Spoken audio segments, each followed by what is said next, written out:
अस्सलाम सर।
अस्सलाम वालेकुम, good afternoon everyone. Okay, I hope कि जो मैंने आपको टारगेट दिया था कि ये जो लास्ट वीक गुजरा उस वक्त तक आपने खान एकेडमी से अपनी प्रैक्टिस कंप्लीट करनी है, वो आप काफी हद तक कर चुके होंगे, ऐसा ही है। और अगर अभी तक कंप्लीट नहीं हुई तो फिर अब आप वो अपने ओन पे अब करें। अब मैं साथ इसके कुछ प्रैक्टिस पेपर्स आपको मैं असाइन किया करूंगा, वो आप अटेम्प्ट किया करेंगे। मीन एक टास्क का ये था पहले कि हमने खान एकेडमी से प्रैक्टिस करनी थी, टिपिकल प्रैक्टिस।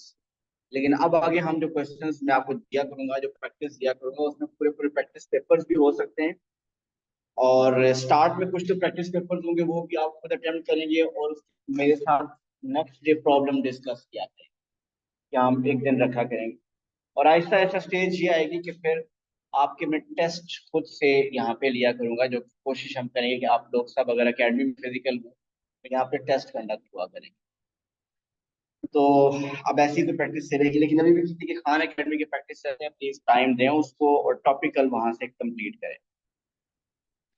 अब हमारे हमने इक्वेशन ऑफ सर्कल कर लिया, इक्वेशन ऑफ सर्कल का टॉपिक कर लिया। ओके, लास्ट हमने एक दो क्लासेस में ट्रिग्नोमेट्री का भी डिस्कस की, कोऑर्डिनेट ज्योमेट्री इस तरह, और ज्योमेट्री टाइप। अभी हम थोड़ा सा टाइम लेते हैं डेटा एनालिसिस, स्टैटिस्टिक्स जिसको कहते हैं आप, जिसमें मीन मीडियन मॉड भी आता है और डिफरेंट डायग्राम्स होती हैं, बार ग्राफ होता है, पाई चार्ट होता है, हिस्टोग्राम होती है, ऐसी चीजें। आपके पेपर में अक्सर कुछ क्वेश्चन ऐसे होते हैं जिसमें कोई डायग्राम दी होती है, उसको रीड करना होता है। That is called basically data analysis. वो डाटा डिफरेंट वे से दिया होता है, समटाइम्स वो टेबल की फॉर्म में है, समटाइम्स वो एक ग्राफ की फॉर्म है। वो ग्राफ आपका बार ग्राफ हो सकता है, हिस्टोग्राम हो सकती है, it can be a pie chart, कोई भी डायग्राम हो सकती है। और फिर उस स्टेटिस्टिकल डायग्राम को देख के आपसे वो कुछ क्वेश्चंस पूछता है, डाटा एनालिसिस करता है। तो उसके लिए ऐसा नहीं है कि आपको कुछ टॉपिक पहले आपको पढ़ाया जाए, उसके बाद कुछ चीजें होंगी जो मैं थोड़ा सा आपको करवाऊंगा। लेकिन कुछ क्वेश्चंस ऐसे होंगे जो कि भी आप डायरेक्ट अभी भी प्रैक्टिस कर सकते हैं। इसमें से कुछ क्वेश्चन को मैं भी आपके सामने शो करता हूँ। For example if we have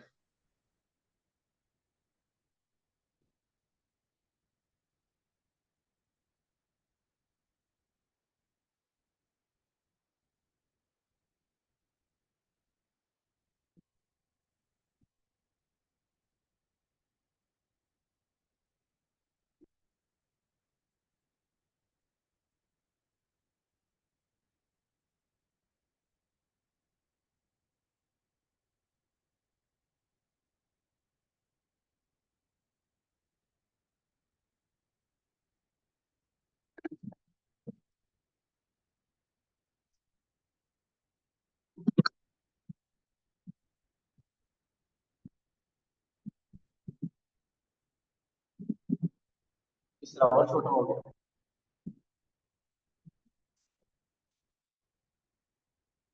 चलिए इसी तरीके से कुछ तो चीजें नहीं आपको विजिबल, वो मैं आपको साथ साथ बताता हूँ। ये वैसे मैं ये वर्कशीट आपको सेंड भी कर दूंगा। क्वेश्चन नंबर 1 अगर देखिए तो it says according to the data shown below,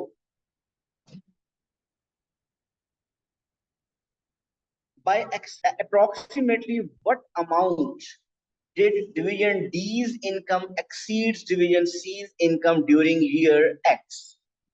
अब ये जो कुछ लिखा हुआ है अगर मैं आपको बताऊं ये वो उसके बारे में तो आपको मेरा है तो जो यहाँ लोग बैठे हैं उनको तो नजर नहीं आ रहा। अच्छा मैं थोड़ा सा चले ट्राई करता हूँ बताने की। यहाँ पे division A is 38%,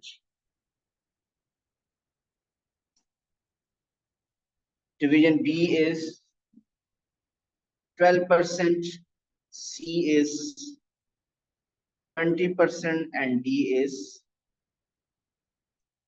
30%। Total income कितनी है? 1560000। That is the total income. And question में आपको दोबारा दिखाता हूँ कि question is by approximately what amount did division D's income exceeds division C's income? Mean D की इनकम सी से कितना एक्सीड कर रही है अप्रोक्सीमेटली, कितनी कर रही है? Option D. वो कैसे? क्योंकि 10% ज्यादा है तो आपको कोई कैलकुलेशन नहीं करनी, वो 20% है वो 30%, आपको सिर्फ 10% करना है। And what is 10% of 156? नहीं, इसका 10% एक जीरो हट जाएगा, ऐसे ही 10% के लिए एक जीरो हटेगा तो सेम अमाउंट होगी 1560000। So option D is correct. ऐसे ही है, कोई मुश्किल बात नहीं थी इसमें। हालांकि ये पाई चार्ट है, पाई चार्ट हम पहले से करते आ रहे हैं और ऐसा सच में बहुत ज्यादा नॉलेज चाहिए भी नहीं था इस पाई चार्ट को रीड करने। ओके नेक्स्ट देखिए second question.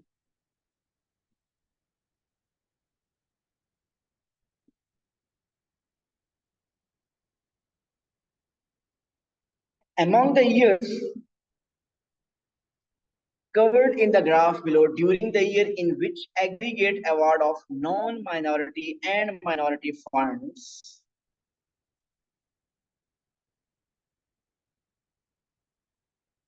was greatest, the dollar difference between non-minority and minority award was approximately।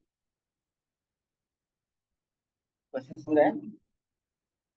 Read कर पा रहे हैं? पहले ये बताइए, रीड कर पा रहे हैं? ओके फिर तो ठीक हो गया।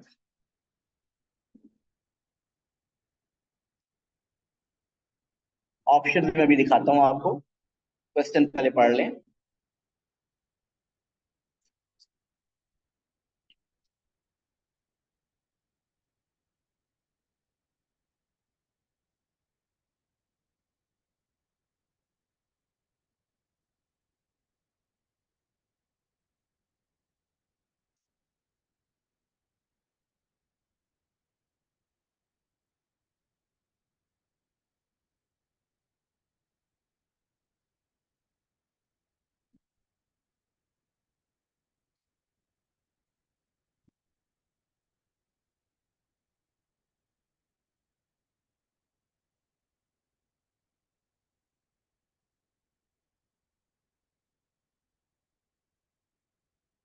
कुछ चीजें जो विजिबल नहीं है मैं थोड़ा सा आपको क्लियर करूँ। This is empty circle, sorry, जो एम्प्टी बॉक्स है वो शो कर रहा है नॉन माइनॉरिटी को, एम्प्टी रेक्टेंगल, और जो शेडेड है वो माइनॉरिटी को।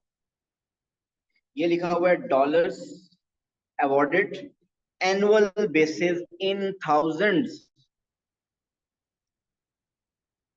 और नीचे ईयर्स है 1985, 1990, 1995, 2000। अगर आपको लगता है कि आपने क्वेश्चन पढ़ लिया है, so which option is correct?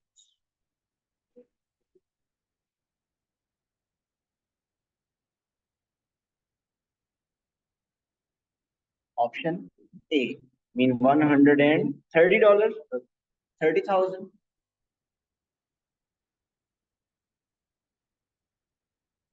सबका ऑप्शन ए है। ओके, जल्दी से पहले आंसर ही देख लेते हैं, उसके बाद अगर कोई डिस्कस करना हो तो कर लेंगे। Question number 2 option A. अगर तो सबका ऑप्शन ए था तो फिर डिस्कशन की जरूरत नहीं है, ऐसे ही है। Okay, let's move forward then. Question 3।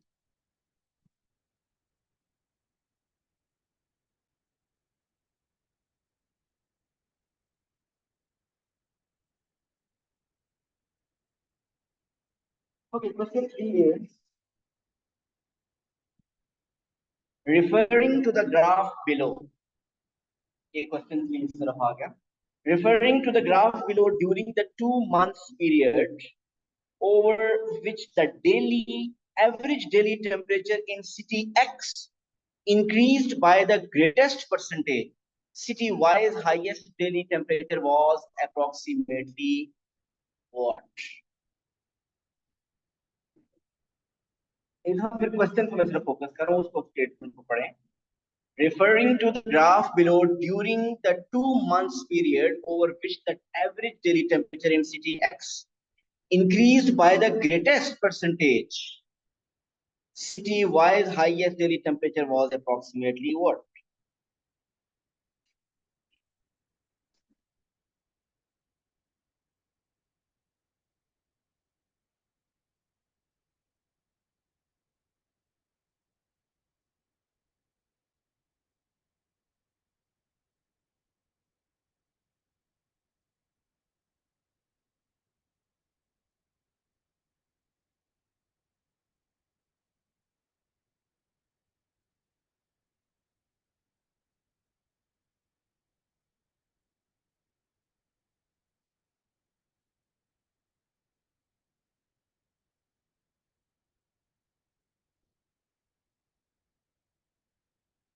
Options are 38 degree, 42 degree, 52 degree, 62 degree, 66 degree। शायद ये आंसर इसका अप्रोक्सीमेट होगा, इतना एक्यूरेट नहीं होगा,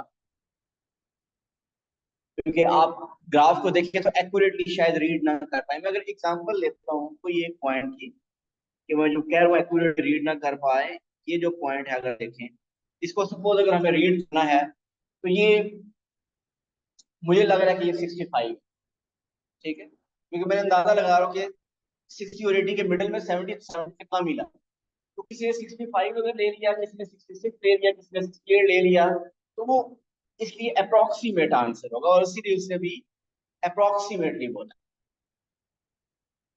तो मुझे अभी तक जो आंसर्स आ चुके हैं, बाकी लोग अपने अपने आंसर बताइए। Afan and Abiha, they are saying it's B.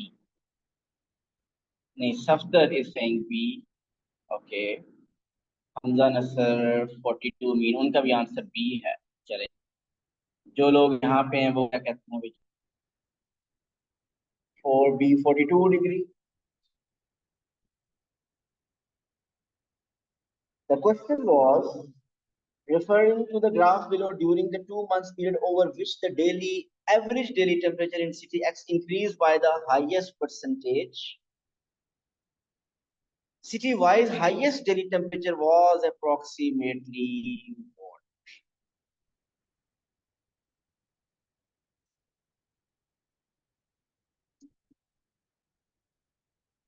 अच्छी तरह दोबारा देखिए। मुझे लगता है कि ऑप्शन बी नहीं है। जी, मुझे ये लगता है कि आप में से अक्सर लोगों ने क्वेश्चन सही रीड नहीं किया। कुछ है बी नहीं, मुझे लगता आंसर है। आप लोगों ने ये वर्ड शायद मिस किया है जो मैंने सर्कल किया। जिन लोगों ने आंसर बी बताया है उन्होंने इस वर्ड को इग्नोर किया है। अगर इस वर्ड को इग्नोर करें, परसेंटेज को, तो फिर तो मुझे लगता है ठीक है आंसर।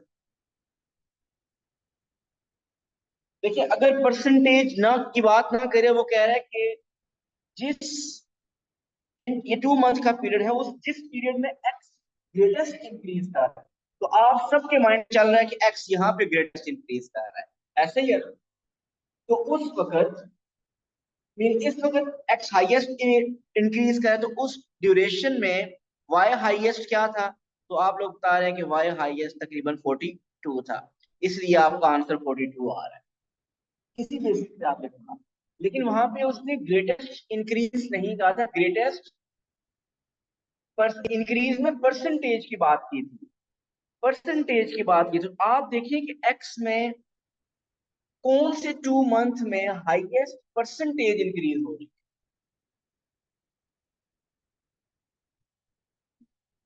जी, आप अगर देखें यहाँ पे, अगर जो आपने कहा ये क्या था 60, ये थी 60 ना, ओरिजिनल 60 थी, इसमें इंक्रीज कितना हो गया? 90 हो गया। 90 कर लें, सपोज कर लेते हैं कि ये 90 है, हमें एक्यूरेट नहीं पता। मीन 60 से 90 अगर हो गया तो मीन 30 का इंक्रीज हुआ, तो परसेंटेज ऑफ इंक्रीज क्या बनी? इंक्रीज परसेंटेज कितनी बनी? 50%। ऐसे ही है। इधर देखिए, इस इंक्रीज को ऑब्जर्व करें। इसमें इनिशियल अमाउंट कितनी है? 30। ऐसे ही है, परसेंटेज ओरिजिनल अमाउंट पे कैलकुलेट होती है। इसमें देखिए इंक्रीज कितना हुआ है, 30 से क्या हो गया? 50। 30 से क्या हो गया? 50। कितना इंक्रीज हुआ? 20। ओरिजिनल अमाउंट थी 30, उसमें 20 का इंक्रीज हो गया। परसेंटेज ऐसे करते हैं ना, न्यू मीन इंक्रीज की परसेंट अगर फाइंड करें तो इंक्रीज कितना है? डिनोमिनेटर में total original initial price old value, तो इसका अगर आप परसेंटेज फाइंड करें तो ये 2/360, 66% समथिंग बनता है। तो आप अगर देखें तो हाईएस्ट इंक्रीज ऑफ परसेंटेज कहाँ पे आ रही है? वो फर्स्ट ग्राफ के इंटरवल में। इन दोनों का बेसिकली कंपटीशन था, इन्हीं दोनों का ही कंपटीशन था, इन दोनों को मैंने चेक कर दिया। तो हाईएस्ट परसेंटेज इंक्रीज कहाँ कहाँ आ रही है? फर्स्ट केस में आ रही है, मीन इधर आ रही है। अब इस दौरान आप बताइए कि वाई में हाईएस्ट टेम्परेचर ये था। अब ये क्या लिखना चाहिए? आप बताइए ये क्या होनी चाहिए? ये 66 आप अगर लिखते हैं तो ज्यादा क्लोज, क्योंकि ये 70 से कम है। 70 बिल्कुल मिडल में बनता है, 70 से कम बन रहा है, तो 66 आपके। Got it? सो यहाँ पे जिन लोगों ने फौरन आंसर बी बताया उन्होंने बेसिकली क्वेश्चन को सही रीड नहीं किया, अदरवाइज क्वेश्चन डिफिकल्ट नहीं था।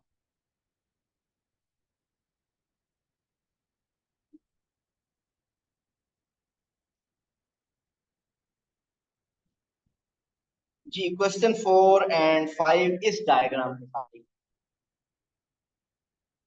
Question 4 and 5 are based on the following figure, which compares the race time of 10 different cyclists, all of whom competed in the same two races, race 1 and race 2. Vertical axis पे race 1 है, horizontal axis पे race 2 का time है, ये time दोनों के given है। Among the 5 cyclists, identify the figure as A, B, C, D, and E, which had the fastest combined total race time for races 1 and 2.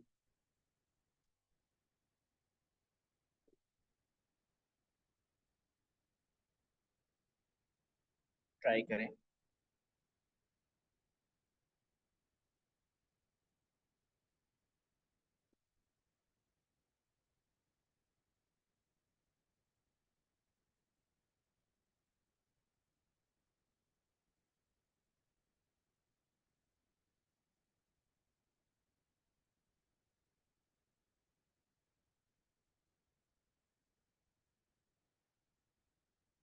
Affan fastest combined race time for races का क्या meaning है? Fastest का क्या meaning है भाई? मैंने race के first time कर दिया ज्यादा टाइम या कम टाइम? सर। ए। मीन फास्ट अफान फास्टेस्ट वो होगा जिसने कम टाइम में कवर किया हो। Yes sir. ऐसा ही है ना? Yes sir. अब सी तो नहीं हो सकता, बी भी नहीं हो सकता, डी। आप जिन दो बारे में डाउटफुल होंगे वो ए और ई है, क्लोजेस्ट ए और ई है। ए की अगर बात करें, ए की, ए को जरा स्पेसिफिकली अगर बात करें, ए के बारे में मुझे ये बताइए कि ए ने रेस वन में टाइम कम लगाया है कि रेस टू में ज्यादा कम लगाया? कम टाइम किस में लगाया? रेस वन में उसे कम टाइम लगाया, रेस टू में ज्यादा लगा दिया। ठीक हो गया। लेकिन अगर ई की बात करें तो उसने, ई ने रेस टू में टाइम कम लगाया और वन में ज्यादा लगाया। अब ओवरऑल कैसे पता चले कि किसका टाइम कम है कंबाइन? तो आप क्या करें, अगर सर्कस ओरिजिन से लेकर ए तक और ओरिजिन से लेकर ई तक, आप तय कौन सा डिस्टेंस शॉर्ट आ रहा है? ए लग रहा है या ई लग रहा है? ए लग रहा है ना, तो यहाँ पे आंसर क्या होना चाहिए? ए। हाँ, यहाँ पे थोड़ा सा क्लोज कंपटीशन हो रहा है क्योंकि एक्यूरेट डायग्राम नहीं है, लेकिन इवन देन अगर आप देखें तो आप इसको पता चल रहा है कि ए का total time as compare to E वो कम है। Thank you. So total time जो ए ने लिया है टू कवर द वो स्पेसिफिक डिस्टेंस या रेस, वो ए का कम है। So option A is right. ठीक हो गया। अच्छा, इसका क्वेश्चन 5 आप ट्राई कर ले, लेकिन ये मैंने पहले भी करवाया है कुछ स्टूडेंट्स को। तो ये क्योंकि वैल्यूज इतनी यहाँ पे एक्यूरेट बनी नहीं है, तो इसमें और आंसर को इतना एक्यूरेट आ नहीं सकता। मीन इसमें डाउटफुल आंसर आते हैं। ये जो क्वेश्चन 5 बात करूं, तो आप इसका एक्यूरेट आंसर नहीं दे सकते क्योंकि जो रेशियोज गिवन है और जो हमारे पास क्वेश्चन है उस पर लेबलिंग भी नहीं हुई है, एक्स एक्सिस वाई पे एक्यूरेट बताना मुश्किल है। लेकिन सिर्फ आप क्वेश्चन पढ़ लें, फिर उसके ऊपर डिस्कशन थोड़ी सी कर लेते हैं। क्वेश्चन 5 पढ़िए। Considering the 10 cyclists as a graph, as a group, which of the following most closely approximates the ratio of average time for race 1 to the average time for race 2?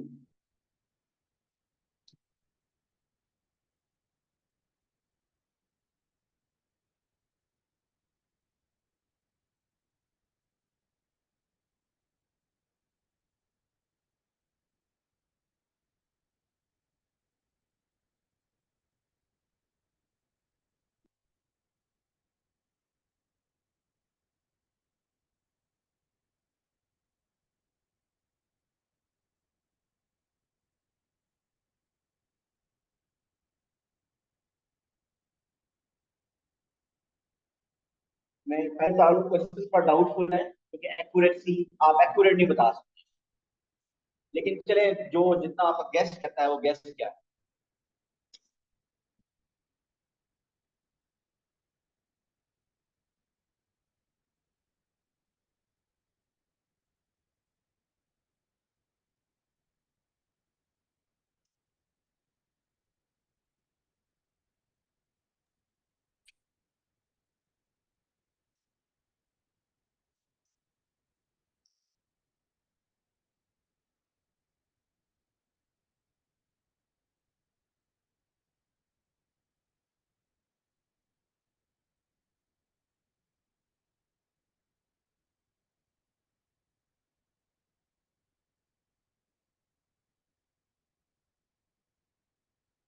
जी बताइए, आपके मन में क्या आ रहा है? सी, डी, ई, 2:1? आपको लगता है कि साइक्लिस्ट सॉरी रेस वन का टाइम ऑलमोस्ट रेस टू के टाइम से डबल है, ये कहना चाह रहे हैं? 2:1 का मतलब यही बनता है। आपका क्या कहना है? 1:1 आपका कहना है। टी 3:2 आप कह रहे हो कि थोड़ा सा रेस वन में टाइम ज्यादा है as compare to race one.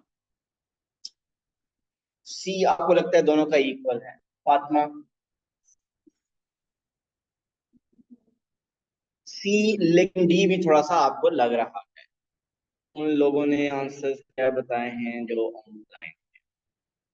A D D. A कैसे? ओके सर, हमने चेंज कर दिया डी। अच्छा, मैंने आपको स्टार्ट में जैसे क्वेश्चन थोड़ा डाउटफुल है, लेकिन क्योंकि कंपटीशन मेरा ख्याल है कि सी और डी में टफ कंपटीशन है। और अगर इन दोनों में से भी जाऊं तो मैं मुझे ज्यादा लगता है, मुझे की अगर राय हो तो मैं कहूँगा 1:1, इन दोनों में टाइम तकरीबन बराबर, मुझे ऐसा लग रहा है। अब ये पेपर में ऐसा क्वेश्चन नहीं आएगा जिसमें डाउट हो, एक्यूरेसी ना हो।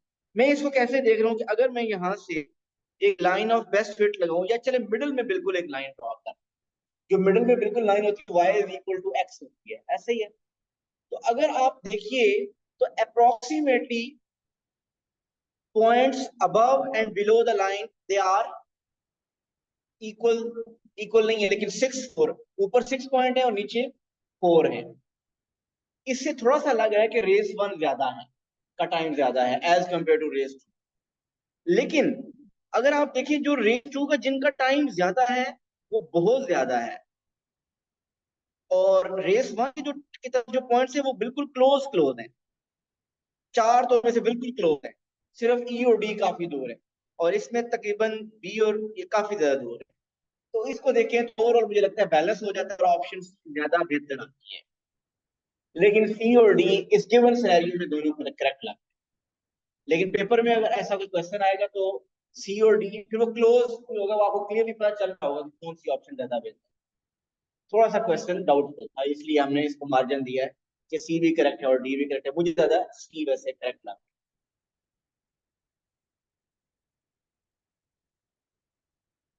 क्वेश्चन 6 देखिए भाई। डेटा एनालिसिस हम कर रहे हैं आज।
जी, अपना अपना आंसर बताइए। ई, डी, डी, डी बताएंगे इधर। सी।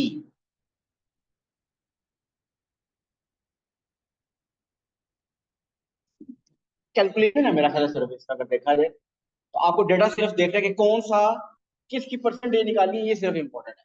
उसके अलावा थोड़ा सा कैलकुलेटर वर्क है, आपने परसेंटेज निकालनी और आंसर आ जाएगा। मैं पहले आंसर देख लेता हूँ और फिर उसके ऊपर बात करता हूँ। 6, अगर तो डिस्प्यूटेड है तो 6 का आंसर डी है। सबने डी का है या कहाँ सी भी का हुआ है?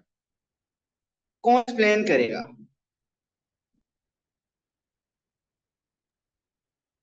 सर कि डी मैंने सारों कैसे है? को ऐड किया, सिर्स को ऐड किया है तो वो 50 पर बन रहा था। और जो ये स्टैंडर्ड है ये 29.9 बनता है। अगर सिर्फ स्टैंडर्ड को ऐड करूं तो उसको डबल करके 59 ज्यादा क्लोज था। फातिमा आपने कैसे किया?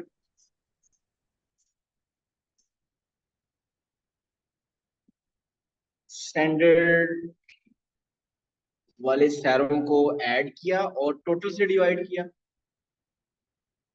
आपने क्या किया भाई?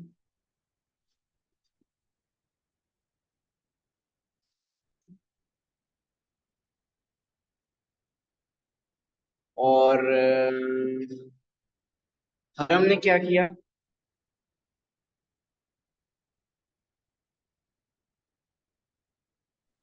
सर मुझसे पूछा आपने? जी आपसे पूछ रहा हूँ। सर मैंने सारे ऐड किए, फिर स्टैंडर्ड को ऐड किया और फिर परसेंटेज निकाली। ओके, क्वेश्चन अगर देखें तो अकॉर्डिंग टू दैट किसी कोई डिफरेंट, जी सब यही कह रहे हैं कि हमने स्टैंडर्ड को ऐड किया और डिवाइड बाय टोटल कर दिया। क्या ऐसा ही करना था, कुछ डिफरेंट किसी ने किया है?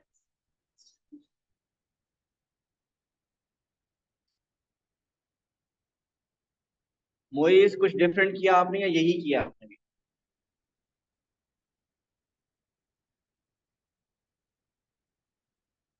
Safdar?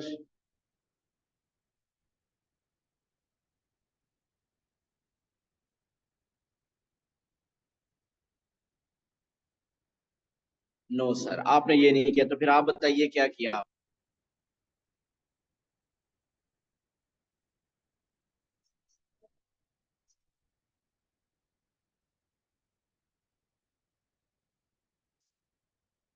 Okay, I mean different नहीं किया, चलो ठीक हो गया। Question is, according to the table above of the total number of automobiles sold to US and foreign institutions during the year 2002 and 3 model year, which of the following most closely approximate the percentage that were standard models?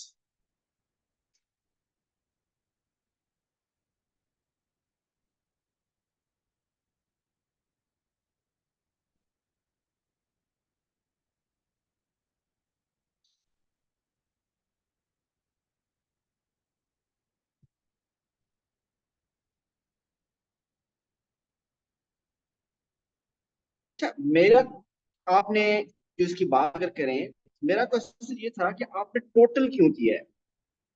मुझे जो doubt हो रहा है, ये तो उसने सिर्फ बात की है यूएस एंड फॉरेन इंस्टीट्यूशंस की। US institution and foreign institution, इसमें यूएस कंज्यूमर की परसेंटेज यानी को फाइंड करना, उसको इंक्लूड करना चाहिए था। आप लोगों ने तो टोटल करके परसेंटेज वैसे निकाल दिया, बाई चांस आंसर सेम आ गया मुझे लगता है। लेकिन क्या आप मुझे बताइए ये करेक्ट है जो आपने किया मेथड? क्योंकि आप लोगों ने तो फुल परसेंटेज निकाल दिया सब स्टैंडर्ड की। लेकिन उसने तो यहाँ पे ये कहा था, एक मिनट, उसने कहा था US and foreign institution.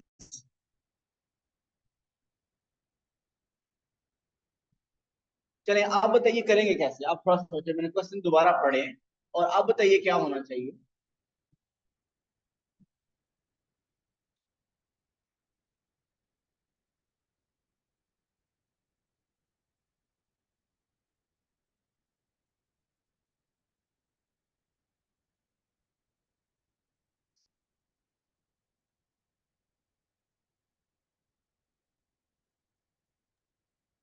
Sir total को डिवाइड, सॉरी स्टैंडर्ड को टोटल को डिवाइड करना है सारे के टोटल से और मल्टीप्लाइड बाय 100। ओके चले, मैं आपसे चेक करता हूँ, बताइए क्या परसेंटेज फाइनल आई आपकी? सर 59.29।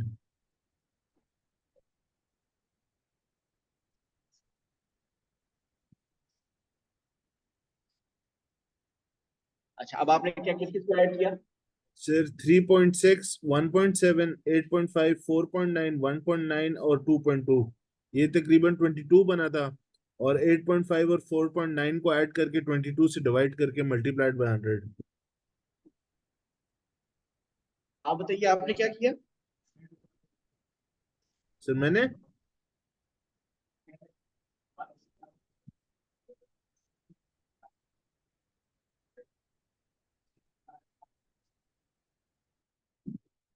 इन आप ये कह रहे हैं कि आपने इन तीनों को और इन तीनों को ये ऐड किया? Yes sir, sir. if we only do integration both US and foreign we get 58. Okay. अच्छा, ये कितना बन रहा है टोटल इन दोनों का? फिर ये तकरीबन 22 कितना? बन गए। 22.4। यस ये सर। बता रहे हैं। और न्यूमरेटर में क्या रखा? 8.5 प्लस 4.9। 13.4। ये परसेंटेज चेक करें क्या आएगा। 59 पॉइंट समथिंग, ये आपका ऑप्शन बन रहा है। वैसे पहले भी चल गया था भाई, चल दोनों से सेम बन गया। सर 22.8 है। चलो 22.8 कर लेते हैं। ओके जी, आगे चलते हैं। क्वेश्चन अच्छी तरह पढ़ना है हमने, इससे ये पता चला।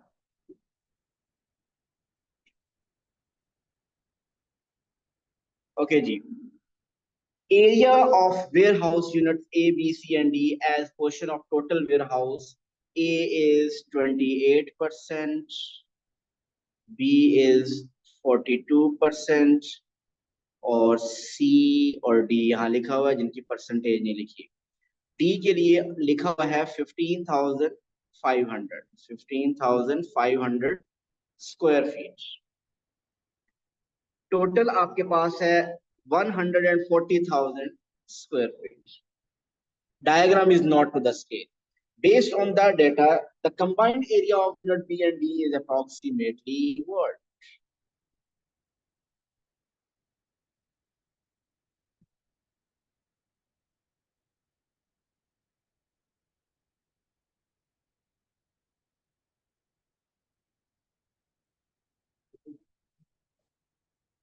A 28% है, तो ऑप्शन और दूसरा लिखा फिगर ड्रॉ स्केल के लिए भाई, इसमें लिखा total 140,000 square feet.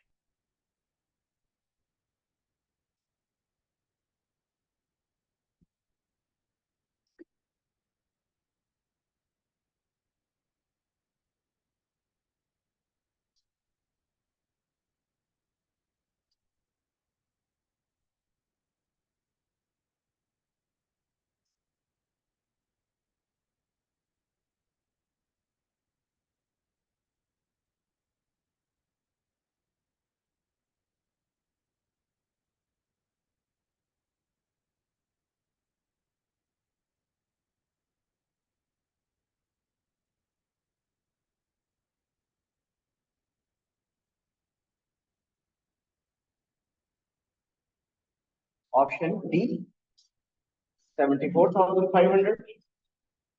So simply इसमें करना क्या था कि आपने 15,500 को आपने चेक करना है कि आउट ऑफ 140 ये कितनी परसेंटेज बनती है। ये कितना बनता है? सॉरी, चले 11 कर लेते हैं। ये 11% और ये 42 कितने बन गए? 53%। सो 53% बनता है बी और डी कंबाइन, ये परसेंटेज बनती है। लेकिन हमें तो फिर से बताइए, तो आप 140 का 50% बनता है 70,000, ऐसे ही है। तो ये 53 है तो 70,000 से थोड़ा सा ज्यादा होगा, तो ऑप्शन, अब इसी कैलकुलेशन की जरूरत नहीं है, तो ऑप्शन पता चले डी 70,000 से थोड़ा सा ज्यादा 74,500 बना है, तो हमें ऑप्शन डी इसमें लिख दिया, बेशक उसकी फर्दर कैलकुलेशन ना भी करें। ठीक हो गया?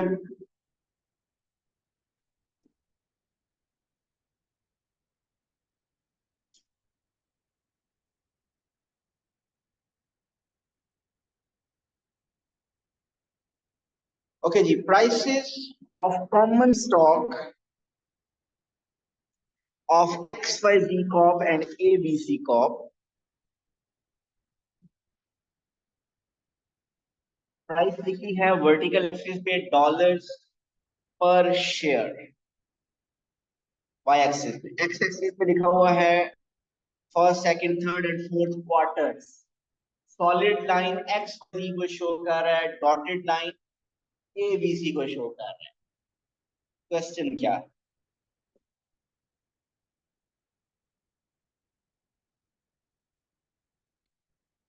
Referring to the graph above, approximately what was the greatest dollar amount by which share price of ABC common stock exceed the share price of XYZ common stock at the same time during year X?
Sir at the same time क्या मतलब?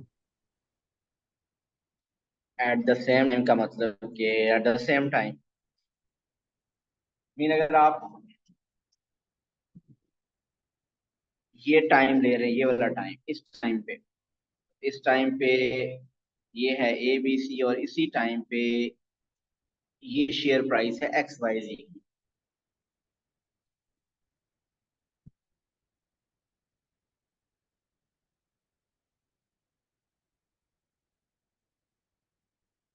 एक answer अभी तक आया है।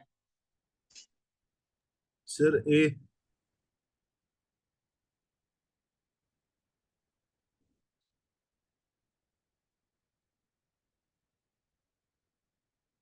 तो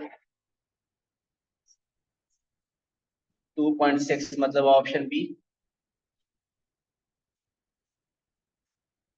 तो पहली बात, कुछ लोगों ने ये देखा कि ग्रेटेस्ट डिफरेंस कहाँ पे ज्यादा आ रहा है। तो कुछ लोगों के माइंड में ग्रेटेस्ट डिफरेंस ये आ रहा है और कुछ लोगों के माइंड में ये आ रहा है। इन दोनों में से कोई आंसर बता रहे हैं कुछ लोग। लेकिन हमें ग्रेटेस्ट डिफरेंस सिर्फ नहीं देखना, हमने वो डिफरेंस देखना है जिसमें share price of ABC is greater than X Y ji.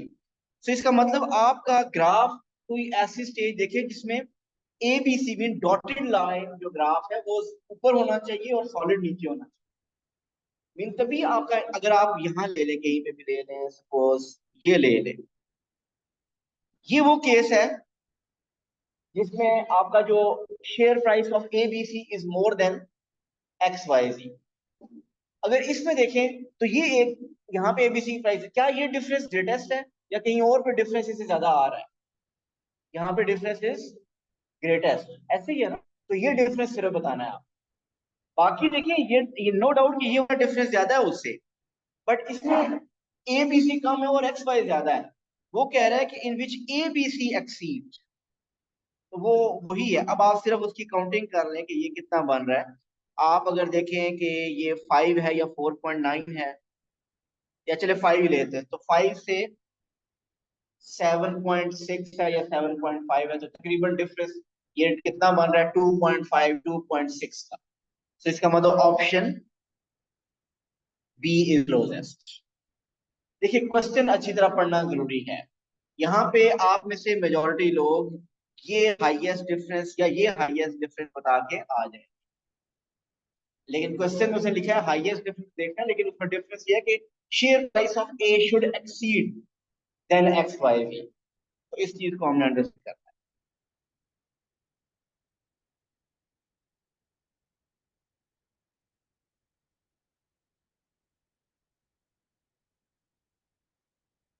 Okay चले, ये थोड़ा सा आपको आइडिया दिया कि स्टेटिस्टिक्स से रिलेटेड जो डायग्राम्स आती हैं उससे रिलेटेड कुछ क्वेश्चन पेपर में आते हैं, और इसकी प्रैक्टिस भी हम मजीद करेंगे। और इसमें थोड़ा सा जो आज जो वर्कशीट दी है थोड़ी सी विजिबल भी नहीं थी, लेकिन हमारा जो आगे स्टेटिस्टिक्स में कुछ चीजें डिस्कस करने वाली, ये चीजें तो आपने ऑब्वियस कि आपने जस्ट ऑब्जर्व किया, लेकिन आगे कुछ ऐसी हैं जिसमें अगर मैं बात करूं मीन मीडियन मॉड, उनमें डिफरेंस क्या है, कब ज्यादा इंपॉर्टेंट कौन सा होता है, और इसके अलावा स्टैंडर्ड डेविएशन में भी जो डाटा कलेक्शन है वो कब कैसे कितनी इंपॉर्टेंट होती है, तो वो थोड़ी सी डिस्कशन उसमें हमने करनी है कल वाले लेक्चर में। और फिर आपको फर्दर कुछ साथ साथ में आज आपको आई होप ग्रुप में सब ऐड हैं, उसमें कुछ मैं टास्क सेंड करूंगा, वो आपने अटेम्प्ट करना होगा। Thank you so much. अल्लाह हाफिज़।